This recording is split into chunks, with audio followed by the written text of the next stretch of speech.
Hi folks, Craig Sirianni Vocal Studios here in New York.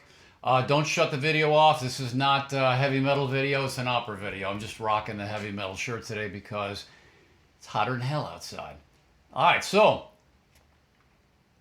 here's a quick topic for today. What the hell is going on with the E vowel in opera today? Okay? In other words, are we really going to accept the fact at this point, with all the bad vocal training and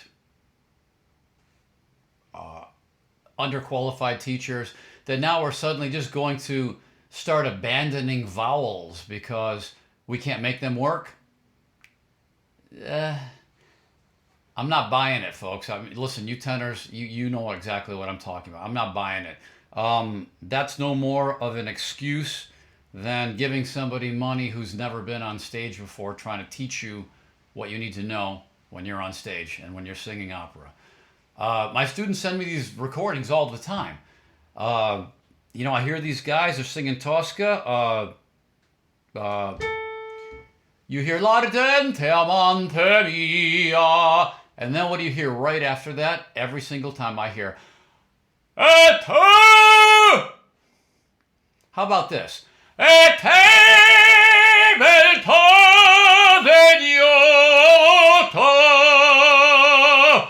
way it was written. You have to lift your tongue to sing a real E vowel. It won't work.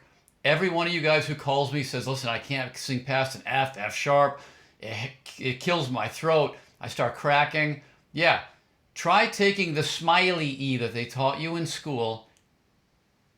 Try taking that past F or F sharp.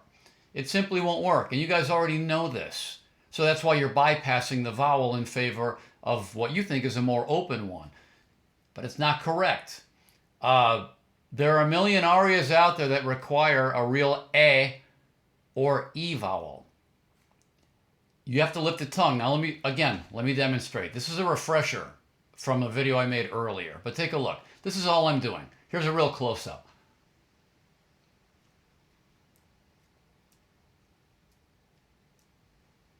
I'm just simply lifting it up in the back. Just lift it up in the back, put it up against the teeth, keep the jaw narrow. Now, again, I know what you're all thinking. Oh, that's a horrible, scary face. Yeah, virtually we're about 3 feet away. But when you're on stage in the opera, that's all they see.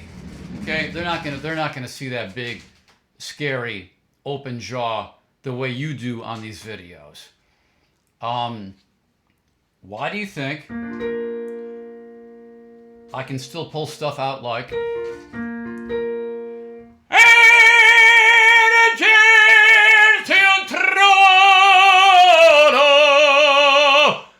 because Lamonica made me sing that a million times in a row.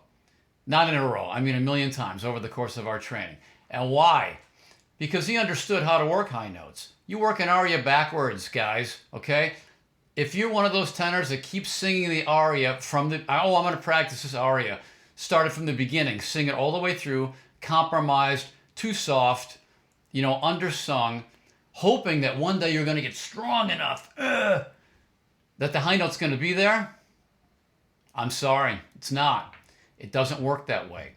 Lamonica developed the high notes first, and then you put them in the aria later, because when you're on stage and that high note comes up, you're not freaking out about it. You're like, oh man, I sang this a billion times in the studio. I know exactly where this goes. And that's how that happens. But you have to be able to lift the tongue. There's a great video of Martinucci doing this. Verona, a performance of Aida. And you can see him. The camera zooms in, you can see him lift his tongue. And he literally pans that sound left and right because the theater's so big. But you see, there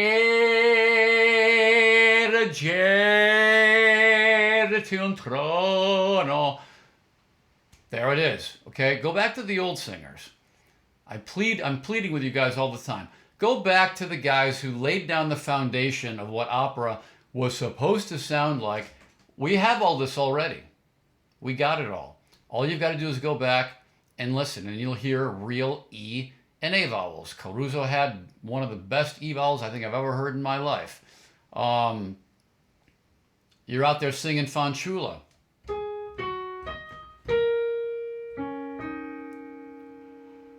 Ed io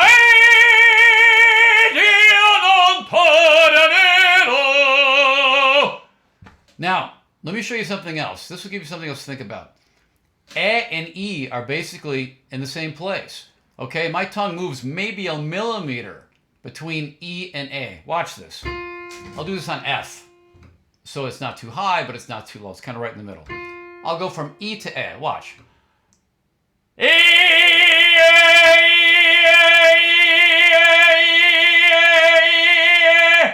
so in other words, for your A vowels, yeah, your tongue's still got to be high for all those too.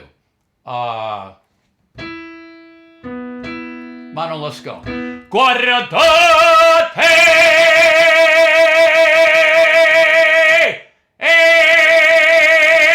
Tongue's up again.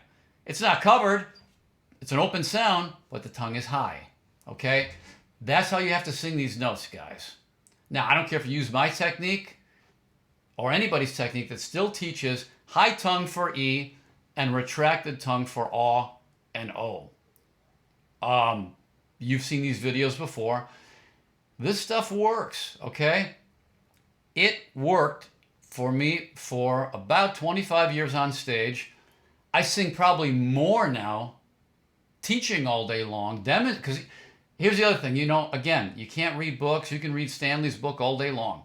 You can watch videos of everybody singing all day long. But until somebody explains what's happening, shows it to you, demonstrates it for you, somebody who can actually sing it, they're not going to be able to talk you into a good sound. They're just not. So it was just this is a quick refresher on how the A and E vowel work. But I'm seeing the decline of the E vowel, and that's why I felt compelled to make the video. People are just avoiding it now because they don't know how to sing it. Folks, you can find me on Facebook under Craig Sirianni Vocal Instructor. I'm on Instagram. You can message me there. Got a website, craigsirianni.com. This was just a quick refresher. If you haven't seen them already, though, go back and see the other, the earlier videos that I made that encompass the jaw and the tongue placement. And those would go a little bit more in depth. But I wanted to address this one because I'm seeing this one. This is turning into a disaster. And there are just so many areas that you got to have an E vowel and an A vowel for. You just do. Sorry. You can't avoid the vowels because of bad vocal technique. It's unacceptable. Just like using a microphone. Unacceptable. Now, again, I realize that there are some productions that are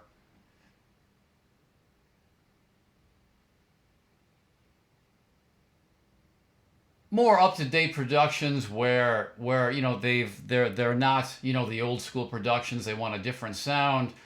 It's more contemporary opera, and a lot of times they want to mic them. Okay, I get that. That's fine. That's fine. But if you can't sing a rockin' B flat in front of the orchestra on stage without a microphone, I'm sorry.